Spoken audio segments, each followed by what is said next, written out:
Más que un carpintero. Capítulo 8. ¿Se puede aplastar a un hombre bueno? Me encontraba en la Universidad de Uruguay cuando un estudiante me dijo: Profesor McDowell, ¿por qué no puede usted refutar el cristianismo? Entonces le respondí: por una simple razón. Hay un acontecimiento en la historia que soy incapaz de negar: la resurrección de Jesucristo. Después de más de 700 horas de estudiar este tema e investigar concienzudamente sus fundamentos, llegué a la conclusión de que la resurrección de Jesucristo o es uno de los fraudes más perversos, malignos y sin escrúpulos que jamás se hayan perpetrado, o es el suceso más importante de la historia. El acontecimiento de la resurrección extrae del reino de la filosofía la pregunta: ¿es válido el cristianismo? Y la convierte en una pregunta de historia. ¿Tiene el cristianismo una base históricamente aceptable? ¿Hay suficiente evidencia disponible que garantice la fe en la resurrección? A continuación, citamos algunos de los hechos más relevantes en torno a la resurrección. Jesús de Nazaret, un profeta judío que afirmó ser el Cristo profetizado en las Sagradas Escrituras judías, fue arrestado, juzgado como un criminal político y crucificado. 3 días después de su muerte y sepultura, algunas mujeres que fueron a ver su tumba encontraron que el cuerpo había desaparecido. Sus discípulos afirmaron que Dios lo había levantado de los muertos y que Él se les había aparecido varias veces antes de ascender al cielo. A partir de este fundamento, el cristianismo se difundió por todo el Imperio Romano y ha continuado ejerciendo su gran influencia a través de los siglos. ¿Ocurrió realmente la resurrección? La sepultura de Jesús. De acuerdo a las costumbres funerarias de los judíos, el cuerpo de Jesús fue envuelto en un lienzo. Unas 100 libras de especias aromáticas mezcladas hasta formar una sustancia pegajosa se aplicaron a los lienzos de tela que le fueron colocados alrededor del cuerpo. Después de que el cuerpo fue colocado en una tumba cavada en la roca, una piedra sumamente grande, que aproximadamente pesaba 2 toneladas, fue rodada por medio de palancas y colocada en la entrada del sepulcro. Una guardia romana, compuesta por hombres rigurosamente disciplinados, fue asignada para custodiar el sepulcro. El temor al castigo produjo una perfecta atención al deber, especialmente en las vigilias de la noche. Esta guardia colocó en la tumba el sello romano que indicaba poder y autoridad. El sello tenía el propósito de impedir que la tumba fuera profanada.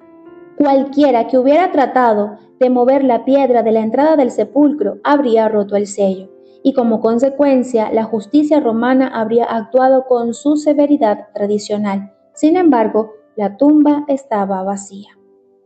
La tumba vacía. Los seguidores de Jesús dijeron que Él había resucitado de los muertos. Anunciaron que Jesús se les apareció durante un período de 40 días, manifestándoseles y dando muchas pruebas indubitables. Algunas versiones dicen pruebas infalibles. Pablo, el apóstol, dijo que Jesús apareció a más de 500 de sus seguidores al mismo tiempo, la mayoría de los cuales todavía vivían y podían confirmar lo que Pablo escribió. A.M. Ramsey escribe: creo en la resurrección, en parte porque hay una serie de hechos que son inexplicables sin ella. Ante el hecho de que la tumba vacía era demasiado notorio para poder negar. Paul Altau declara que la resurrección no hubiera podido sostenerse en Jerusalén durante un solo día, ni siquiera durante una sola hora, si el hecho de que la tumba estaba vacía no se hubiese establecido claramente ante todos los interesados.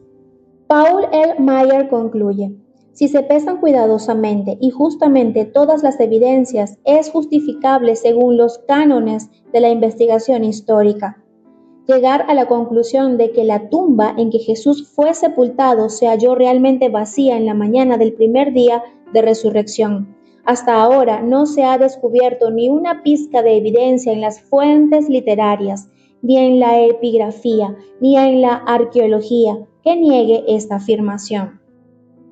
¿Cómo podemos explicar el hecho de la tumba vacía? ¿Será posible explicarlo asignándole una causa natural? Basados en las abrumadoras evidencias históricas, los cristianos creemos que Jesús resucitó corporalmente en el tiempo y en el espacio mediante el poder sobrenatural de Dios. Las dificultades para creer esto pueden ser grandes, pero los problemas que conlleva la incredulidad presentan dificultades mucho mayores. La situación de la tumba, luego de la resurrección, es significativa. El sello romano fue roto, lo cual significaba la crucifixión automática con la cabeza hacia abajo de aquellos que lo rompieron.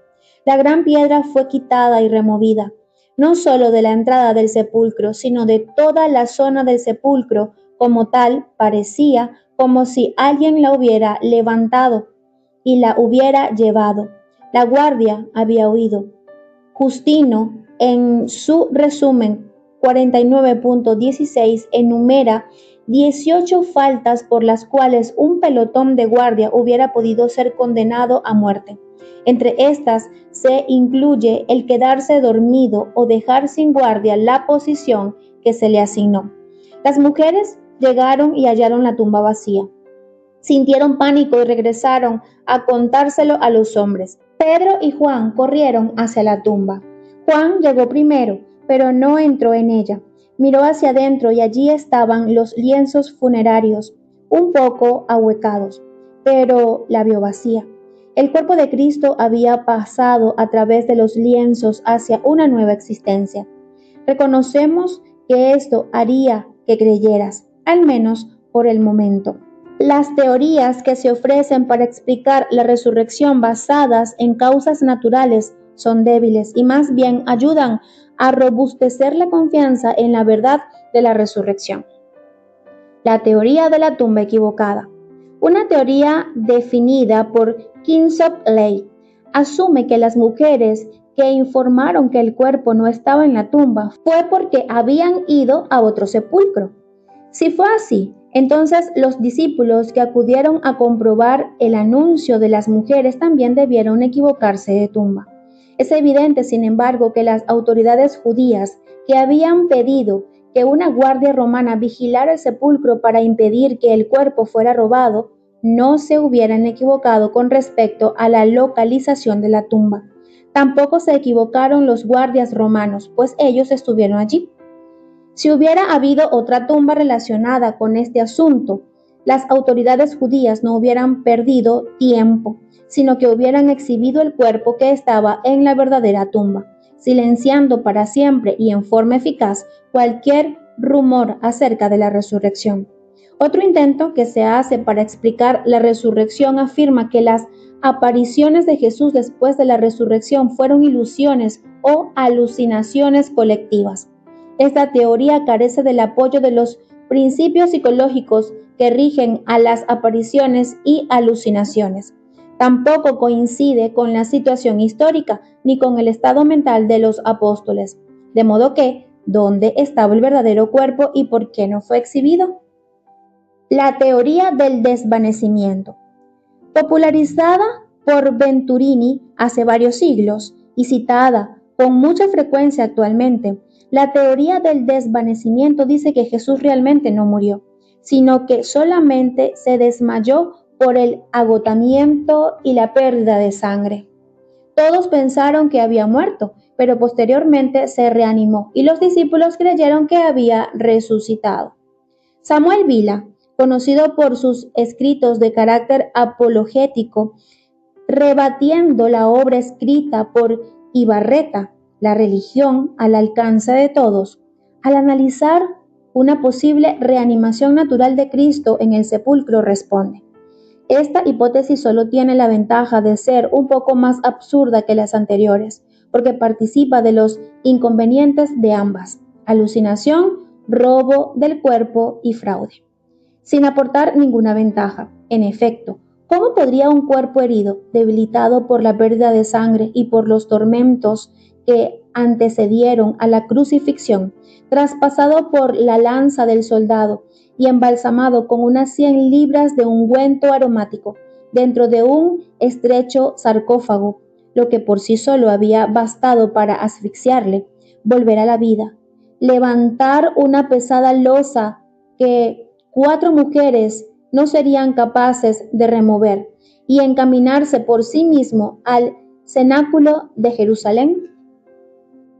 Por otra parte, es muy fácil de presumir que esta aparente resurrección, aun cuando de momento hubiese llenado de algarabía el círculo de los discípulos, estaba condenada al fracaso. Ninguno de sus discípulos habría estado dispuesto a dar la vida por un Cristo extenuado, que necesitó de sus auxilios para volver a su natural vigor. Aquella visión de dolor y flaqueza de un Cristo postrado sobre un lecho habría sido de poca ayuda para su fe. Solo la visión del Hijo de Dios con poder podía llenar de un heroísmo hasta la muerte el corazón atribulado de los desalentados apóstoles. La teoría del cadáver robado. Otra teoría muy divulgada sostiene que los discípulos robaron el cadáver de Jesús mientras la guardia dormía. La depresión y la cobardía de sus seguidores es un argumento muy sólido contra la posibilidad de que repentinamente los discípulos se convirtieran en hombres decididos, capaces de enfrentarse a los disciplinados soldados que custodiaban la tumba e impunemente robaran el cadáver de Jesús. Es evidente que ninguno de ellos estaba en condiciones ni siquiera de intentar una hazaña semejante. J.N.D. Anderson ha sido decano de la Facultad de Derecho de la Universidad de Londres, presidente del Departamento de Derecho Oriental en la Escuela de Estudios Orientales y Africanos y director del Instituto de Estudios Legales Avanzados de la Universidad de Londres. Al comentar sobre la propuesta de que los discípulos robaron el cuerpo de Cristo, dice: esto hubiera sido totalmente contrario a todo lo que sabemos acerca de ellos. Su enseñanza ética, la calidad de sus vidas, su firmeza en el sufrimiento y en la persecución. Ni eso explicaría su dramática transformación de abatidos y descorazonados seguidores en testigos a quienes ninguna oposición pudo silenciar. La teoría de que las autoridades judías o romanas cambiaron de lugar el cuerpo de Cristo no es una explicación más razonable para la tumba vacía que la del robo por parte de los discípulos.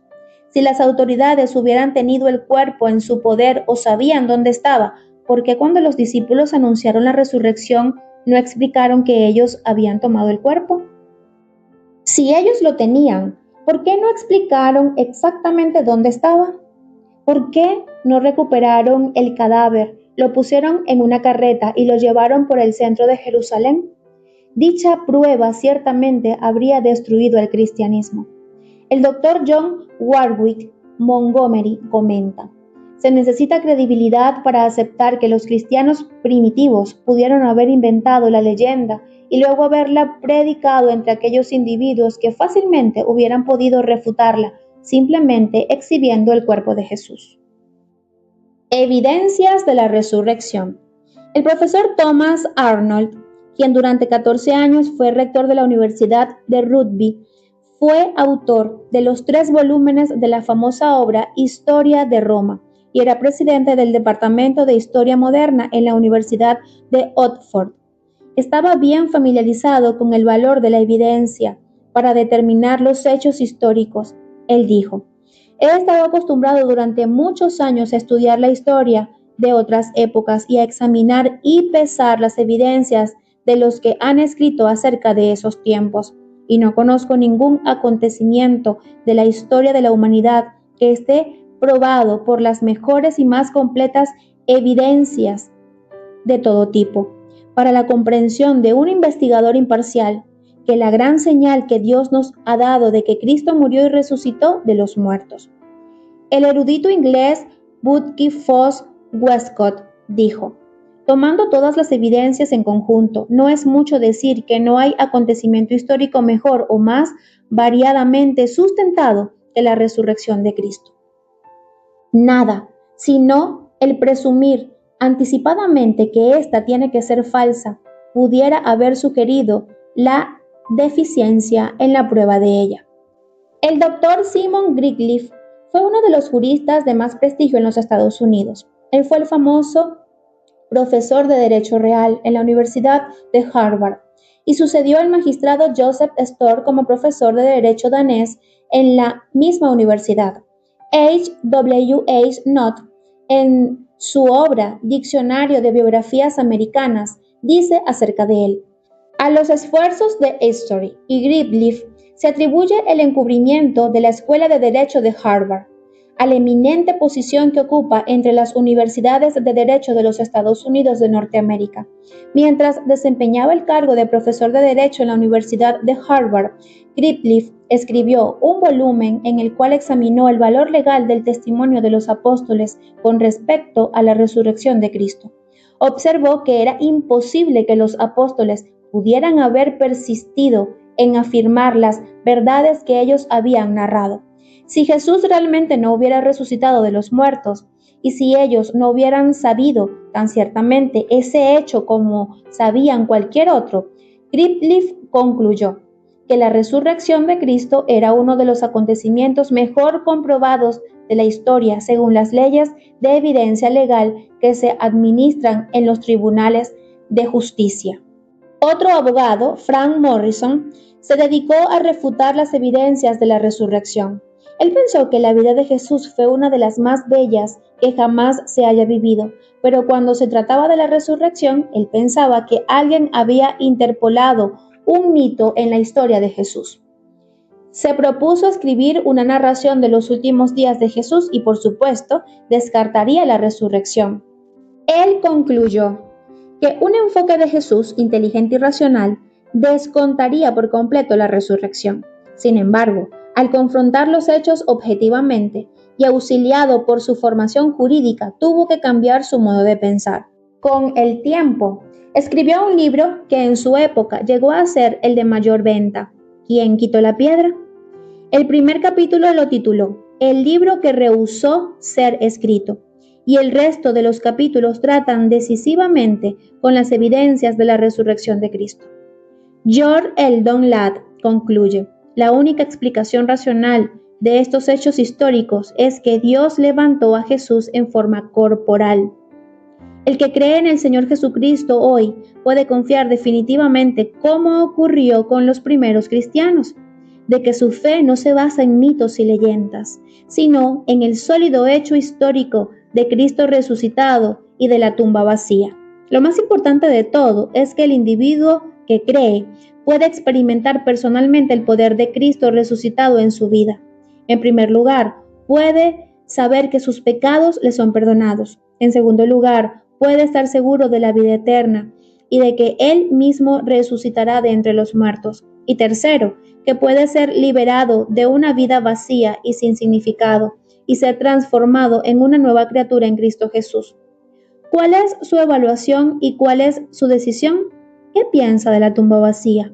Después de examinar las evidencias desde el punto de vista jurídico, Lord Darling, expresidente del Tribunal Supremo de Justicia de Inglaterra, llegó a la conclusión de que hay evidencias tan abrumadoras, tanto positivas como negativas, basadas en hechos como en circunstancias, que ningún jurado inteligente en el mundo podría dejar de pronunciar el veredicto de que la resurrección es un hecho histórico verdadero.